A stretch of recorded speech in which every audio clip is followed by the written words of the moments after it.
Hello and welcome. I'm Gina Stuckey, and this is a program about giving feedback, about telling other people what you think about their job performance, their ideas, and their behavior. Our research for this program uncovered the 4 most difficult situations encountered when giving feedback. What if the person you are giving feedback to is unmotivated to listen to you? What if they are not committed to take action? Okay. What if they get emotional? What if they just plain disagree with the feedback that you are giving them? In this video, we will look at the advanced skills that you need to handle these difficult situations. And we will discuss them with psychologist Peter Quarry.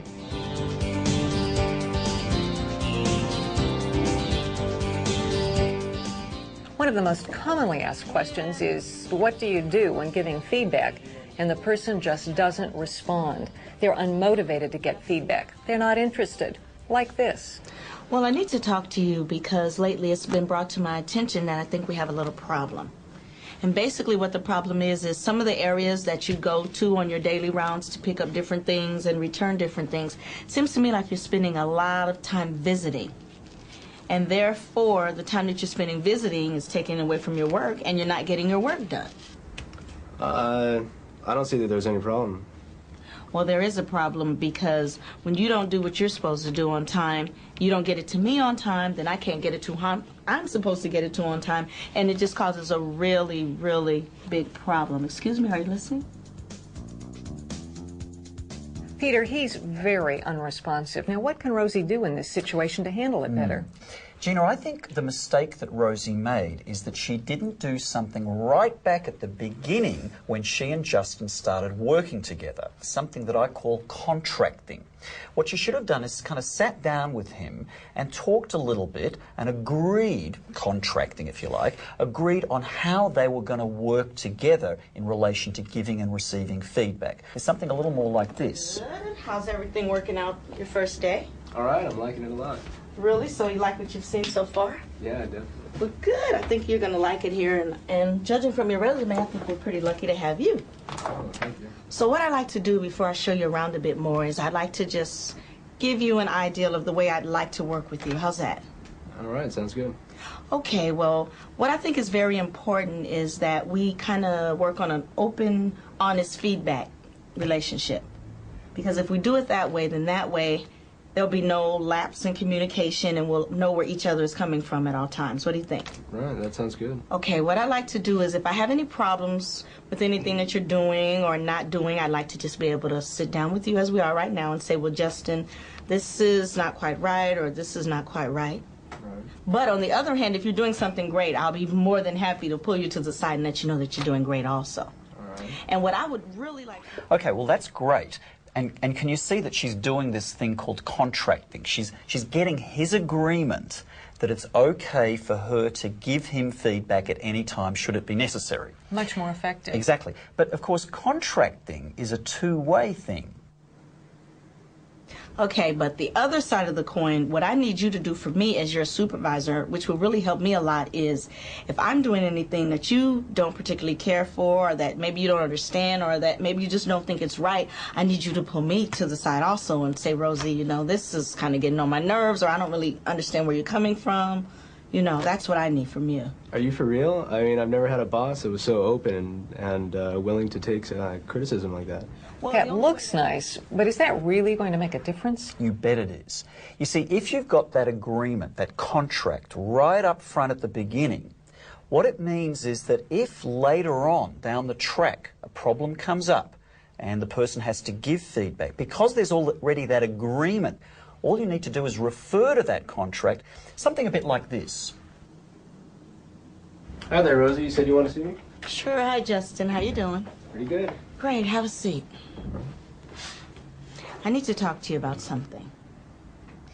Remember when you first started and I told you how I like to do the open, honest feedback policy? Right. And you said that it was totally agreeable with you? Yeah? And remember how about your first 6 to 8 weeks here you had a problem and you came to me with it and you told me exactly what it was and I was able to handle it for you? Yeah, that worked out great. Okay, well this time I need something from you. It's came to my attention that in the areas that you go around and you pick up different things, you seem to be spending too much time in those areas, which is causing you to spend a lot of time away from your work. Therefore, you're getting some of the things that you're supposed to get to me very late, which is causing me to get them out very late. So what I would need from you is I need you to... Well, this time he seems to be much more motivated to receive the feedback. But what happens if you have someone that you have not done any contracting with beforehand? They're just sitting there in front of you and they're not responding. What do you do then? Okay, it's ideal if you've done the contracting right up front at the beginning. If you haven't, what you do is you just do it now. I mean, if you were sitting in front of me right here and I wanted to give you feedback and, you know, I thought you were not going to be too motivated, what I'd do is I'd do a little contracting. I'd say, look, Gina, you know, I was thinking about the way we work and, you know, it'd be really great if I could feel quite comfortable to give you any feedback that I think, you know, might help you do your job better. And I'd really love you to give me some feedback about anything that you think I can do better. Does that sound okay to you? Yes, so we just start from this point. Exactly. You can just do contracting there and then. It's never too late.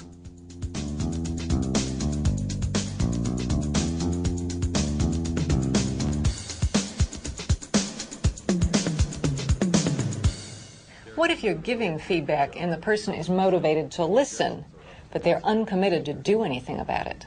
It is, and I'm real happy, and it is paying off, but there is something else that maybe you could take a little bit of a look at, and that's your servicing of established clients, your after-call service.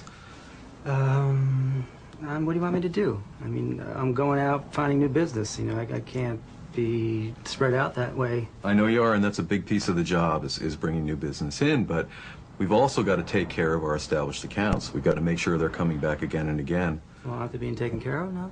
I mean, what? Well, that's part of your job, I think, is to get out there and do that. Yeah, okay. Now here, Gary is really uncommitted. So what should Jim, the manager, do in this case? Well, you know, I guess the issue is that giving feedback alone is sometimes not enough to really kind of rev the person up, to get them motivated, to get them committed to action.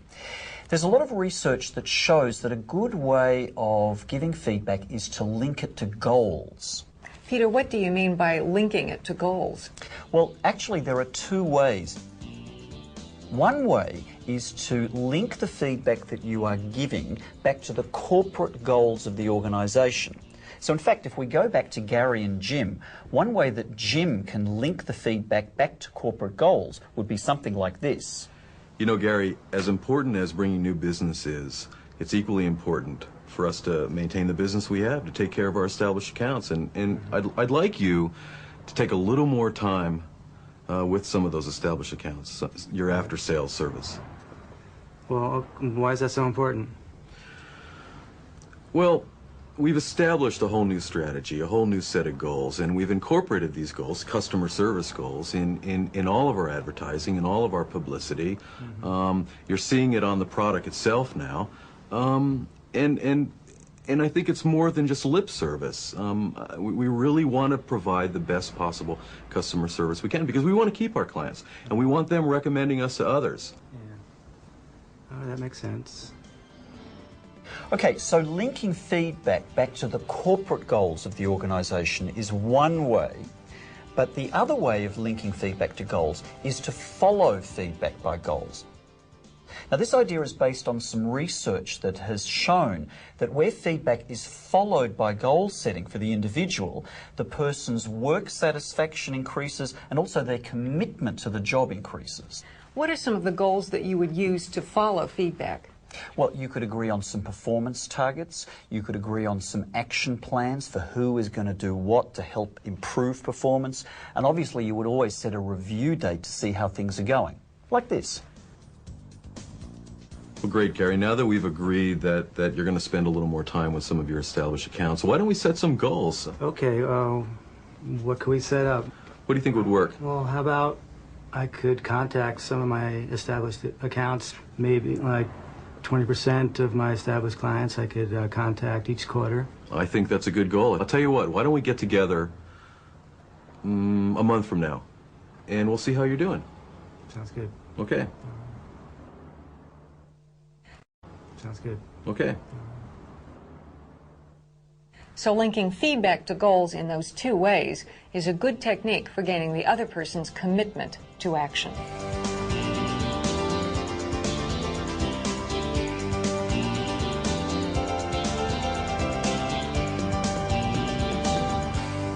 When you are giving feedback, it can be very difficult when the other person gets emotional.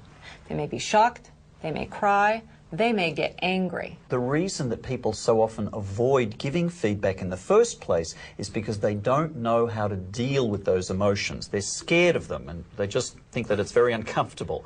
And that's why, of course, dealing with emotions is one of the most important advanced skills in giving feedback.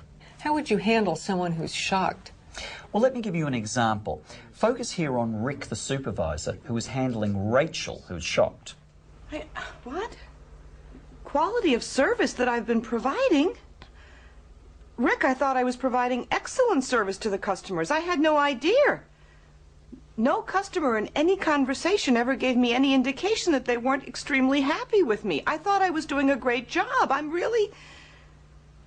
shocked. Honestly, I'm shocked. Oh, goodness. This is so embarrassing. I thought I was just A-okay. Honestly, I did. I thought I was A-okay. I had no idea. I can understand you being shocked, especially if this is the first time you've heard this. Well, what can I do about it? I mean, how can I correct this? Well, I think there are three things that we can do about this. Number one.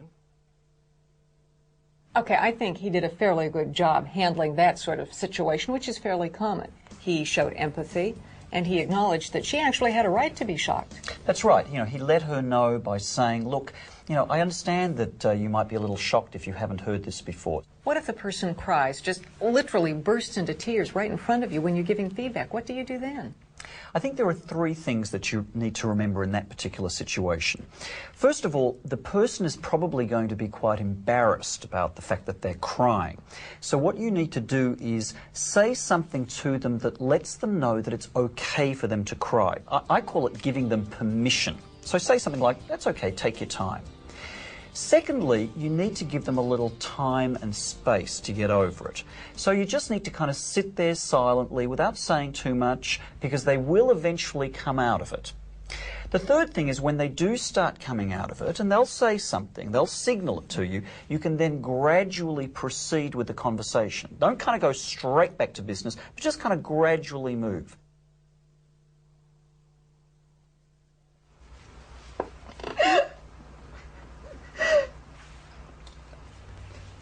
I'm sorry. It's okay, take your time.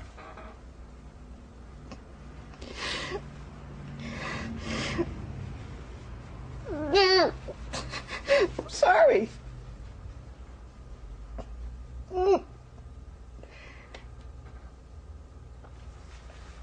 Okay. Why don't we talk about this and maybe we can sort this out? Yeah. Okay. That one worked. Yeah, I think one of the very common mistakes that a lot of people make, particularly men, is that when they're dealing with someone who starts crying, they kind of just freak out. They don't know how to handle it. And of course, what they do then is they say, oh, look, it's okay. Why don't we continue this conversation a little later on? Now, that is a big mistake. Don't do it. It's the wrong thing to do. Now, here's a challenging one. What do you do if they get angry? Two things. I think, first of all, empathy is always a good skill to use with an angry person. Saying something to them that lets them know that you have some idea of what it is like to be in their shoes. But at least you're listening to them. Precisely. There is, though, I think, another skill that can be very useful with an angry person.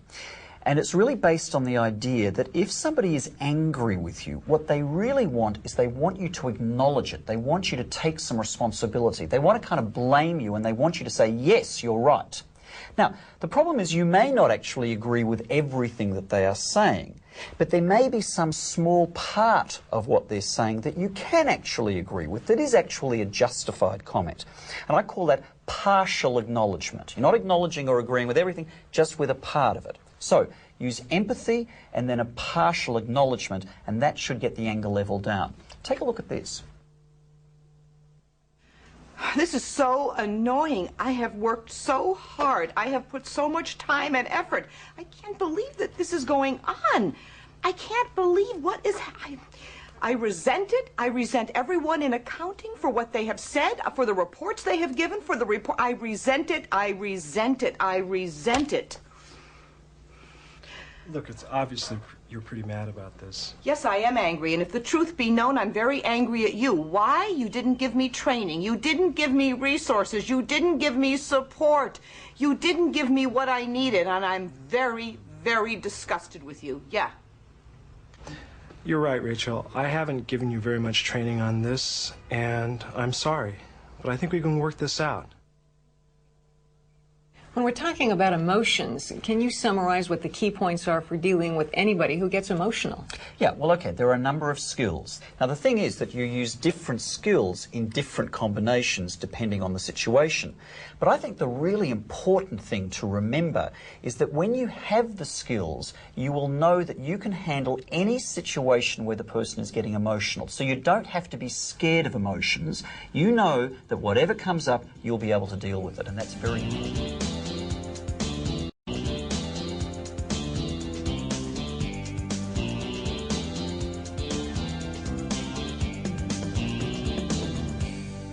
Peter, you believe that in any well-functioning organization, anyone ought to feel free to give anyone else feedback. That's absolutely right. We're talking here about your staff, members of your team, colleague, customers, even a boss? Especially a boss. I mean, in today's business, everyone's talking about empowerment. Now, I think if a manager is genuine about talking about empowerment, he or she will welcome an employee giving feedback. Probably one of the most difficult situations to handle is when someone just plain disagrees with what you're saying. Now, how would you handle that one? Well, it depends a lot on what it is that they're disagreeing with. And in fact, let me show you an example. Now, in this particular clip, Jim wants to give his boss, Sue, some feedback about how she runs meetings. Listen to what she's disagreeing with. I'd like to talk to you a little bit about the meetings that you've been conducting lately. Okay. I just want to share some feedback with you. I want to give you some feedback. Is that okay? Sure. Great. One of the things I've noticed that's been happening is that the meetings seem to be going overtime. I don't think we're going over time. Well, this morning when I attended, the meeting went 20 minutes overtime. It was scheduled to go till 10 and it went till 10:20. Well, we started a bit later and some group members came in late, so we had to have a later ending. Yeah, but then last week's meeting, which was an afternoon meeting, went almost a half an hour late. Now, can you see what Sue is disagreeing with? She's disagreeing in this instance that the meetings are running overtime. That's exactly right. She's disagreeing with the facts. And the way Jim is handling that situation is by giving examples, evidence, illustrations to back up what he's saying. Let me show you a little bit more of the same clip. One of the other things that I'm a little bit concerned about is that people seem to be going off on a lot of tangents during the meetings. No, we're not going off on tangents. Well, again, as an example, this morning while I was there, rather than discuss the pilot program report, which is due in 10 days, the meeting seemed to suddenly get into accounts receivables and delinquent accounts and those sorts of things. So when you're giving feedback and the person disagrees with the facts that you're telling them, then you need to really give more examples, more evidence. That's exactly right, yes. But what if you agree with the facts, but you disagree about whether there is a problem or not? What if this time Sue agrees with Jim that people are going off on tangents at this meeting, but she disagrees with him that it's a problem? Well, another thing that I want to discuss with you is it seems to me that people are going off on a lot of tangents during the meeting. Well, it's a big, diverse group. There are a lot of issues being covered, and that's okay. I think it's important for us to cover many different topics. Well, but you are on a deadline. You do have to you do have to get this pilot program report done in what, 10 days? Right. Well, I understand that. The fact of the matter is, as a group is getting together to share ideas, it's going to come together real soon. I understand where you're coming from, but I'm a little bit concerned that it hasn't come together enough already. Now, what Jim was doing this time was that he was explaining to Sue why going off on tangents was a problem. He was clarifying with her the consequences of her behavior. It's important to hear their ideas, and I still think that a lot of the issues brought up were okay. Okay, but would you agree that in order to meet the deadline, you need to meet some intermediate deadlines so that you don't end up, against the wall at the very end to get this report done? Yes, I agree with you there. And would you agree that maybe staying a little more focused might help you do that? Yes. I can see here how explaining the consequences of behavior gets the other person to agree with your feedback. Yes, that's right. I guess the important thing to remember is that if you're giving someone feedback and they're disagreeing with what you're saying, what you have to do is you have to work out what it is that they're disagreeing with. If they're disagreeing with the facts of what you're saying, you have to give them more evidence, more examples, more illustrations to back up what you're saying. If, on the other hand, they're disagreeing with whether a problem exists or not, what you have to do is explain to them why it's a problem. You have to point out the consequences of their behaviour. We've seen a range of advanced skills for giving feedback in difficult situations. But are these hard skills to learn and to do well? Well, I think any skill, whether it's giving feedback, learning to ride a bicycle, learning to play tennis, is going to require practice before you get really expert at it. And I think these skills are exactly the same. You need to practice them. You need to realise that you will make some mistakes, and that's okay. But eventually you'll become confident and you'll become empowered to use them. And these would be skills that are particularly useful for team members. Absolutely. I mean, in the old days, it would have been just managers and bosses. But these days, with teams, with self-directed teams, I think these are skills that absolutely everyone needs.